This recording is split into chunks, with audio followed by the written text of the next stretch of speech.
Good morning. Good morning, Jennifer. So good to see all of you.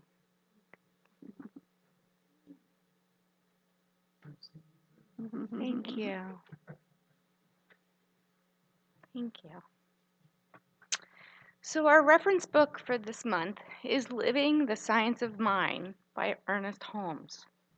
Today's passage is various excerpts from the chapter called God's Will that begins on page 136. Quotes. What is God's will? The only logical conclusion is God's will and God's nature must be identical. We are compelled to understand that the nature of reality, the nature of God, is perfect. Therefore, the will of God must always be a will towards our wholeness, peace, poise, power, and self-expression. God's will for every person is happiness.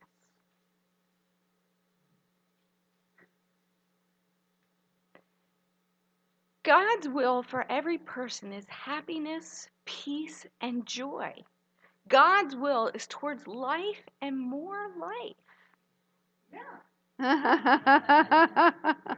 It blows my mind.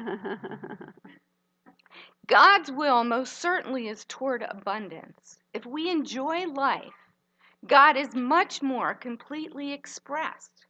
The world is to that extent a happier place in which to live. Something to contemplate.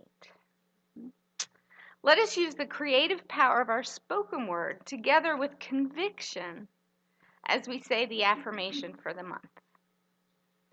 I accept that I am rooted in the divine, a unique individualization of the living spirit. I know the truth, and I live this truth. I accept my unlimited inner capacities for love, wisdom, creativity, and joy. Thank you, Jennifer. You're welcome. I love how you read that. It gave us an opportunity to really let it sink in. That was beautiful. Yeah.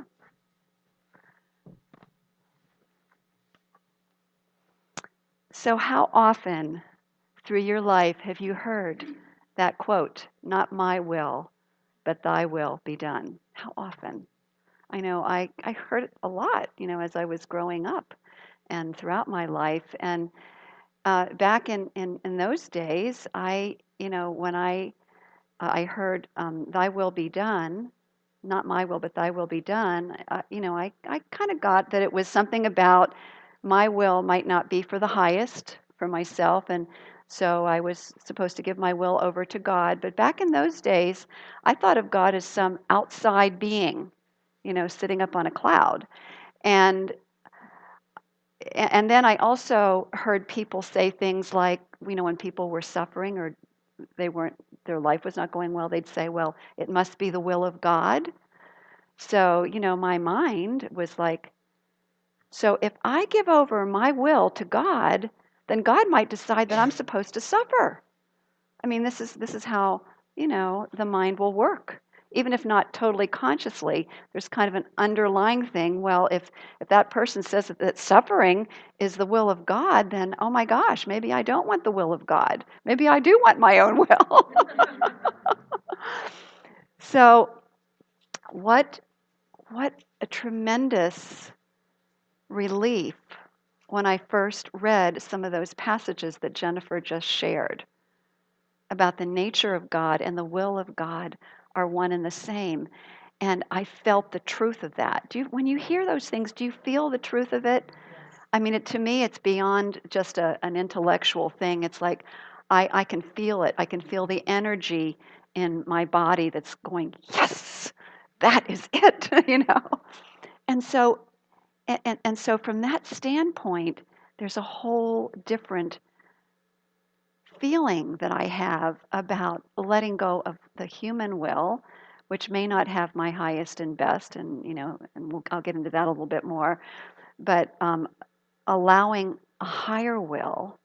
And of course, this teaching is about the divine is omnipresent. God is everywhere in its totality all at the same time, because we're talking about something that's happening on a level that's invisible to our lives.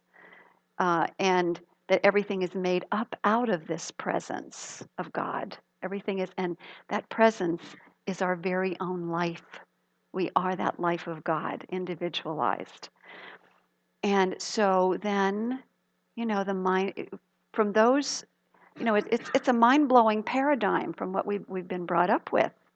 And so now, with this awareness that all there is one life, which is God, that life is my life, that life is perfect, the will of God then is, oh my gosh, that must somehow tie in with, there must maybe not even really be a separate will. Anyway, I'll get into that more, but you see how the mind starts working and the heart is working with it to try to grasp and understand and come into alignment with this higher truth. It's a whole reorganization of how we perceive reality. It's a whole different viewpoint because we're talking oneness instead of duality or separation. So Ernest Holmes then states, and I love this quote, true prayer must be, thy will be done. The will of God in this prayer is not a submission to the inevitability of evil or limitation. It is a knowledge that the will of God is always good. So with that knowing, then thy will be done. That I'm saying, may my highest good be done. I'm allowing that to come into being. So why then, you might be asking, do we experience these challenges in our lives that look like anything other than good? And it has to do with the understanding of how we are designed. So this thing that we call my will,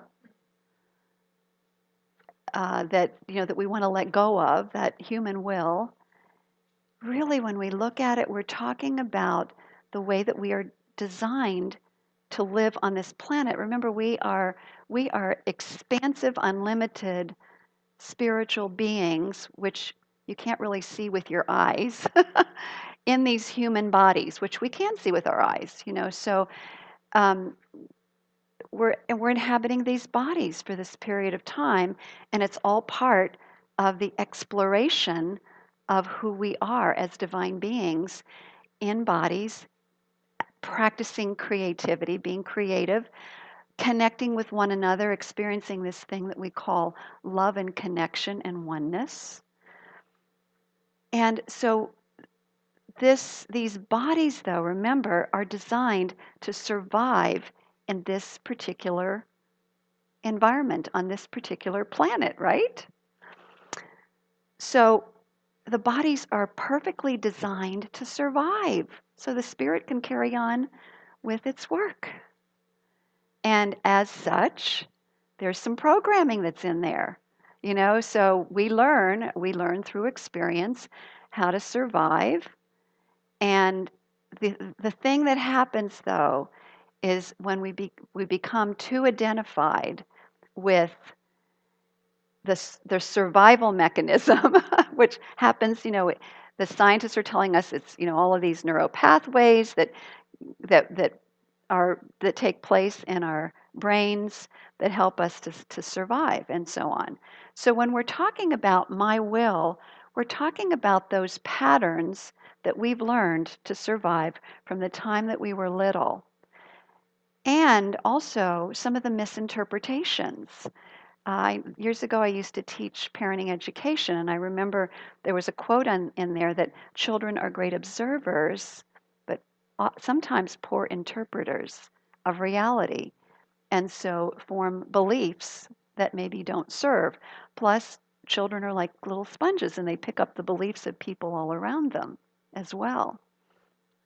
And so as time goes on and socialization and media and all of the other things that take place, and then there's this whole huge human consciousness that for the most part buys into the idea of separation and duality and doesn't really comprehend that we are all one, that we are pure spirit having this human experience. Although there's a lot of waking up from that going on now. We know that. So the conditioned mind then is what we're talking about when we say, not my will. We're saying, not the will of the conditioned mind, which is reactive, which is automatic. It comes from the subconscious mind. It's our automatic reactionary type things that are based on fear, that something bad might happen to me. So it's not that we want to eliminate all that, because there are some things that are really necessary for our survival, but we want to be able to have this subconscious mind, this conditioning, be a servant of the spirit instead of us serving it. So that's what we're doing when we say, not my will, not the will of the conditioned mind, but thy will be done, the will of the deeper self. So back a little bit more about the conditioned mind. The conditioned mind tends to be focused on past and future instead of present moment. It tends to, and I want to make sure I cover some of these points because they're important. It tends to focus on argue or resist what's going on in the moment. It looks around for things that are wrong. I mean, that's kind of what it does. Oh, this is wrong. And then it shouldn't be this way. It should be that way. Whatever it might be. Argues with what is, and also demands that things be better than they are. Now, here's the deal. In order to be happy, that desire for things to be better. There's no problem with that. I'm not saying that, but thinking that things need to be better in order for me to be happy. This all needs to change in order for me to be happy. That's what I'm talking about. There is a natural progression of life and consciousness and so on. So we're not saying, if there's injustice in the world, that we don't want to work toward equality and justice. We do. But we must realize that that is not the source of our happiness, that everything is fine in the world before we're happy. We learn to bring our happiness and our joy and our vision to the situation. And then we're much more of a healing and beneficial presence. So the conditioned mind then is very demanding. Things have to be this way in order for me to be happy. Complains about what is, automatic reactionary, past and future focused. So a resistance to the present moment. So then let's talk about this thing called thy will. Thy will, God's will. What is that on a deeper level? When we go into a state of meditation, or even when we just take a breath and give ourselves a moment to access some deeper wisdom, the wisdom of the heart. That's what we're talking about. Thy will be done. It's the space between the thoughts. It's that silence that we drop into where we access deeper wisdom. That place of silence, the great mystics tell us, and my experience of it is that this is a touching point with the universal mind of God, the infinite wisdom. So that's the God's will that we tap into. We are essentially points of consciousness in this infinite universal mind of all potential and all possibility. The conditioned mind blocks it because it's so focused on what's wrong, blah, blah, blah, blah, fear and doubt. And so when we go into meditation and we drop into the space between the thoughts and we put our attention on the silence instead of the mind chatter, what we do then is we open ourselves to that place of thy will, which is the will of the heart, which is the will of God, which is the will of the true, authentic self with a capital S, the true, authentic self. Because it's all one. That's the thing. We keep bringing ourselves back to that truth. So from this place, we realize that God, the all that is never testing us, is not creating the trials and tribulations.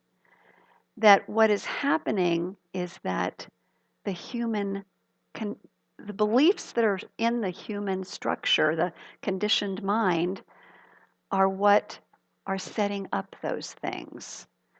So the trials and tribulations are the tests then are human made. They're made by the subconscious mind, again, in reaction to what we perceive as dangerous or scary or whatever in order to survive. It's important to keep going back to this and understanding what's going on so we can transcend it and we can then access that deeper wisdom. So, the way to undo this belief about trials and tribulations is simple. It's to bring ourselves back to the truth that God is all there is, that God is love, and the will of God for us is always good. A continual reminder, thy will be done, means good, that good be done in my life of all kind. So when we look at this then, there is this aha moment. Oh, so there really isn't the will of the human and the will of the divine. There is the automatic programming of the conditioned mind, which is not really a will. I finally dawned on me when I was looking at this. It's not really a will. It's an automatic programming. The automatic negative thoughts and all of that comes into being. It's not really a will. The true will, there's really only one will. It's the will of the divine when we drop into the silence. That was like a huge realization. Because I was looking through this and some ideas from some of my colleagues, and I was meditating and I thought, there's really one will. And what does that mean? If there's only one, there's one will. It just means the rest is just conditioning out of, and I'm going to use this word, so I hope it doesn't offend anybody, out of ignorance. It's misunderstanding of the truth, right? So we can all wake up, we can all move beyond that through our spiritual practice, through our deeper understanding of who we are and what this thing called thy will be done is. So I love this idea. I love analogies. The analogy of a quarter is kind of an interesting way to look at it. Quarters have two sides, right? So if we consider one side of the quarter to be our divine self, our true self, and the other side to be our human expression and maybe the conditioned mind, then we realize that there's still just one coin. Two sides, one coin. There's often this idea that we have one foot in the human and one foot in the divine at all times because we are divine beings having a human experience. So anybody ever see a quarter or any type of a coin that looks like it's really been through a hard time? Right? That's the conditioned mind. That can be an example of a conditioned mind. But then if we polish it, if we clean it and we polish it up, underneath that is a bright, shiny coin. Well, this is what we do. This idea of polishing the coin is what we do with our spiritual practice and our spiritual study. We're beginning to polish away the conditioning that is keeping us stuck in our old patterns, the conditioning in the mind, and we're beginning to more fully dwell in the true self, the God self, the divine self. I just became aware of a book that's called The Power of Eight by, in fact, I just received the book the other day. I'd seen something about it online. Anybody aware of the work of Lynn McTaggart? She's done the intention experiments, and initially, when she started back like in 2008, she did these intention experiments where she just gathered thousands, maybe millions of people online, and they would form an intention for a certain part of the world that was in crisis, and then they would measure the results. She's a scientist of spirituality. She's an expert in that field, and so she's worked with Buddhist monks and other people of other faiths who have a lot of depth of consciousness, and looked for methods of helping to bring this healing energy, teaching people how to be instruments of healing for the world. Well, at the same time, she also decided to have these workshops working with to see what the effect would be on individuals. And so back around 2008, she also went to the city of Chicago, one of the suburbs of Chicago, Schaumburg, I think is what it is. And about 100 people gathered. She broke them into groups of 8. And think about 8, the infinity sign, when you turn it on its side, right? Broke them up into groups of 8. This was all intuitive, she and her co-workers. And then she taught these skills of how to become a greater instrument of healing, which I'll share with you in a moment. And she was blown away because they would choose one person that they focused on, and they'd put them in the center. Everybody would put their hand like spokes of a wheel on this person's back or shoulder or head. And then she would take them through these exercises, and everybody would focus on that person's intention for 10 minutes. And then she said, okay, let's all go to sleep because it was the end of the night, and we'll report the results in the morning. The results were phenomenal. Here's some examples. One person who had suffered chronic insomnia and night sweats slept through the night. One with severe leg pain reported that pain was the lowest it had been in 9 years. A chronic migraine sufferer, the headache was completely gone. Another person with irritable bowel syndrome vanished. Another person with chronic depression, the depression lifted. Another person who had multiple sclerosis and couldn't walk without crutches walked in the next day with no crutches. A woman by the name of Marsha who had something that was similar to cataract opacity where she couldn't see very well. She walked in the next morning and her vision was almost completely restored. This really frightened Lynn. She was a scientist. And even though she'd been studying all that and seeing all this, to see things that were so instantaneous and so miraculous blew her mind. And she kept thinking, well, maybe this is just an anomaly, I don't know. So she didn't publish, or she didn't let it out for quite a while. She continued to do more of these workshops. And so over and over and over again, over a series of years, like 10 years, she wanted to make sure, and she wanted to follow up and see if these things were permanent or just, one of those momentary things. And she found out that, no, these were permanent healings. So she was thinking, and it was just a matter of a short training, showing people how to breathe, how to get connected to their hearts, how to stay focused on that person's intention using their ability to vision, and miracle upon miracle upon miracle. And so these were physical healings, but there were other kinds of healings too. Healings in relationships that had been fractured, healings in issues with prosperity, all kinds of things. So, of course, my wheels start turning as I'm reading this. I'm thinking, we're getting ready to start groups in this community.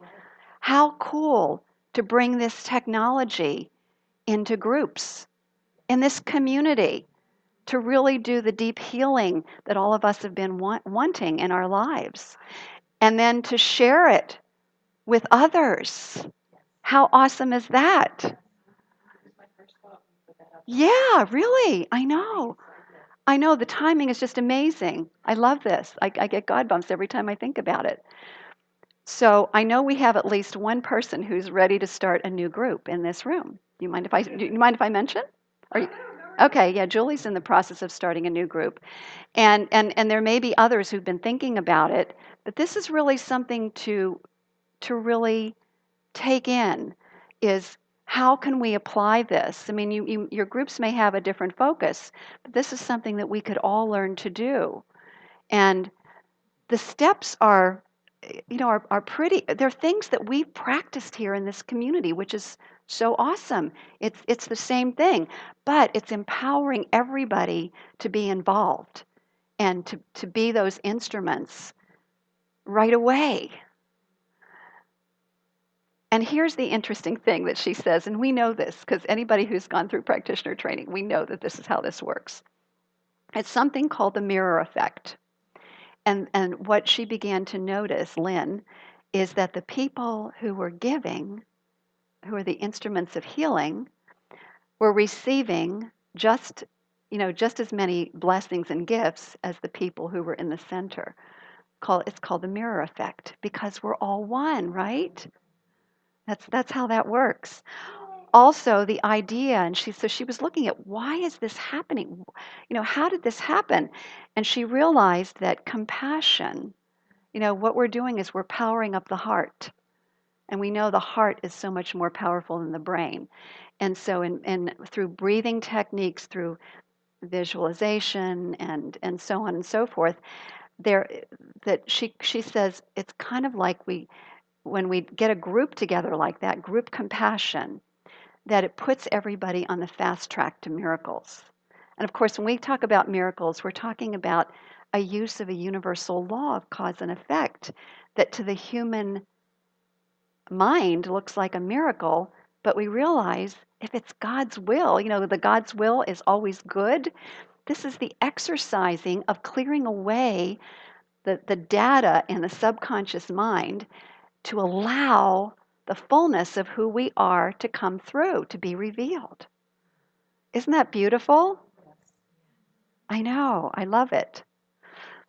So the basic steps are you choose one person, everybody works together to design an intention for that person for healing. Everybody circles up. They begin to do what she calls power up, which is focus on the breath, slow, deep inhaling and exhaling for 15 seconds. And she talks about, you push the belly button all the way in, when you exhale and breathe all the way out. So you do that for 15 seconds. You stop. You take an inventory of your five senses so you can stay present moment. It reminds me of a body scan where you really put the mind in the present moment. And then you alternate between that for anywhere from 3 to 10 minutes doing this breath work. Make a connection, be compassionate. Remember, we've been practicing the HeartMath method over the past several months during our services of dropping into the heart. And, because we've just done the breath now and then feeling compassion. So may I be filled with loving kindness. May I be well. May I be peaceful and at ease. May I be happy. And then sharing that beginning to think about the world, and then focusing it on the person that is receiving that, may you be filled with loving kindness, etc. Then the person states their intention, makes a vow that they will, to the universe out loud, that they will do everything they can to bring this into a reality through working with their thoughts, right? And then they close their eyes, hold the intention in their minds, and so does and everybody holds the intention in their minds and sends it out through their hearts to that person. And then they do that for 10 minutes. And then everybody shares how they feel afterwards, and you take notes, so you can keep a record. And the idea is to believe in the process and to surrender. At that point in time, you surrender to the power of the universe. You let it go. That's the essence of it. So she has the details in the back. So think about this. I'm not going to put anybody on the spot. But if this is something that calls to you, if you want to form a group and begin to call some people together, this is the time to do it. We have the technology, the spiritual technology, right? We have the heart centeredness in this community that we've been developing over time. And so it's just really a matter of just saying, yes, I'm in. Okay? And so, you have somebody you could talk to after service, Julie, and I'm interested too in doing what I can to participate in this.